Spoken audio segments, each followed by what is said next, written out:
Hello everyone. So already we have discussed the question answer or objective type questions of your PT1 exam, that is section A. Today we are going to discuss section B, that is subjective questions consisting of 2 marks and 3 marks along with the map work. So the first question is, describe the importance of lithosphere, hydrosphere and atmosphere to humans. So lithosphere means land, hydrosphere means water and atmosphere means air. How are all the three important to human beings? Lithosphere, which means land, provides us the cover for the existence of living beings such as plants and animals and human beings. That is, it gives us a land support to live for the human beings and any other living organisms. It provides land for building human settlements, that is where we can construct our houses, schools, playgrounds and so on.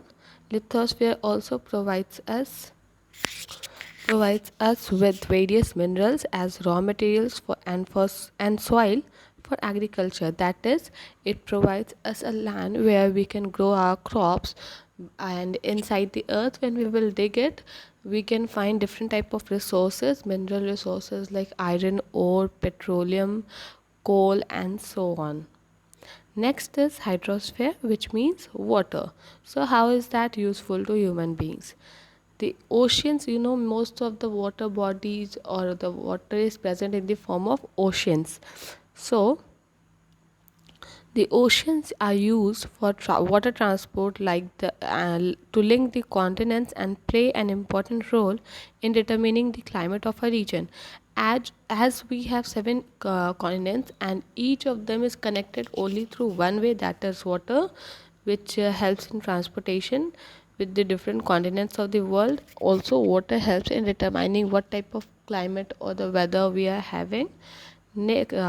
Rivers and lakes are important for fresh water, which provides us with potable water.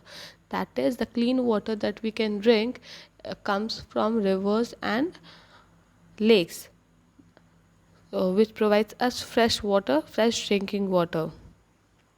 The next is atmosphere, that is air. So atmosphere protects the earth from harmful ultraviolet radiations of the sun. It regulates the temperature of the earth as well. Our earth is surrounded with atmosphere, a thick layer of blanket called atmosphere, which has 5 different types of layer. One of those layer protects us from the ultraviolet rays of the sun also, and it regulates the temperature of the earth as well.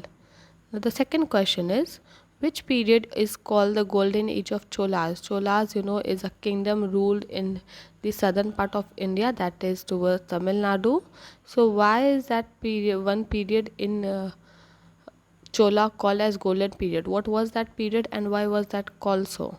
So Rajendra Chola period was of reign is called the golden age of Chola. Rajendra Chola is the son of the founder of Chola dynasty, that is Vijay Alya was the founder of Chola dynasty, and his son Rajendra Chola period of reign is called the golden age of Chola.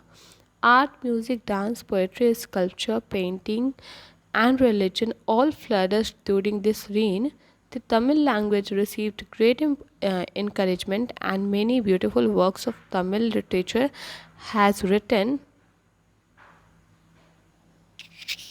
was written during this period. Rajendra Chola I, also known as Raja Raja the Great, he conquered the lands right up to the banks of river Ganga. Rajendra Chola's greatest achievement included the conquest of Andaman and Nicobar Island.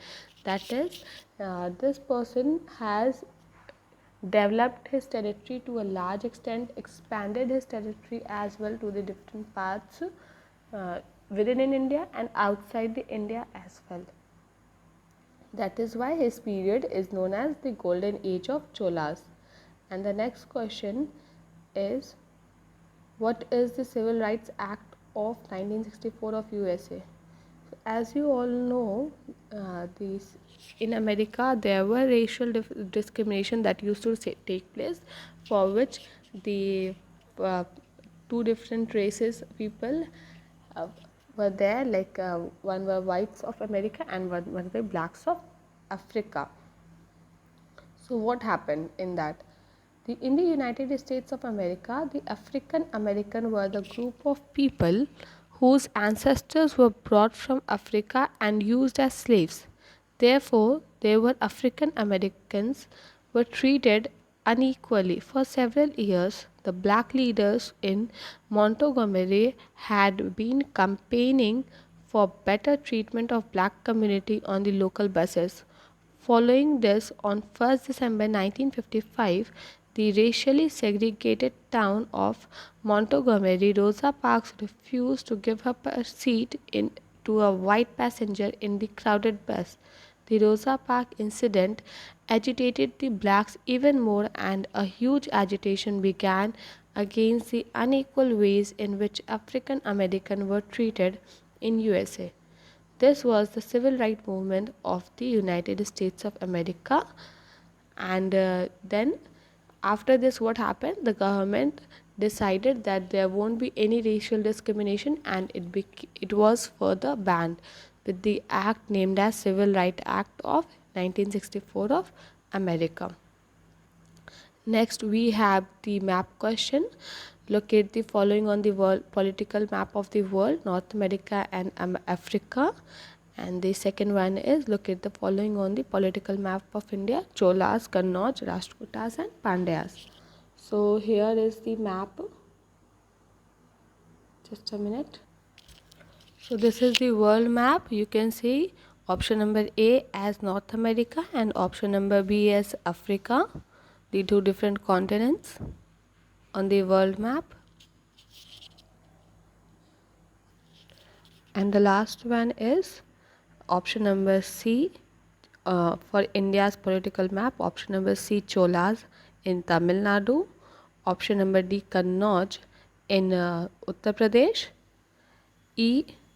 Option number E, Rashtrakuta dynasty in parts of Maharashtra, and also some parts of Karnataka was under them. And the last one is Pandyas, which was at the southernmost tip of India, Pandyas. So this is all of this chapter that we have covered for our PT1 exam, and the portion, the question answer discussion for PT1 exam is, I hope, clear to everyone.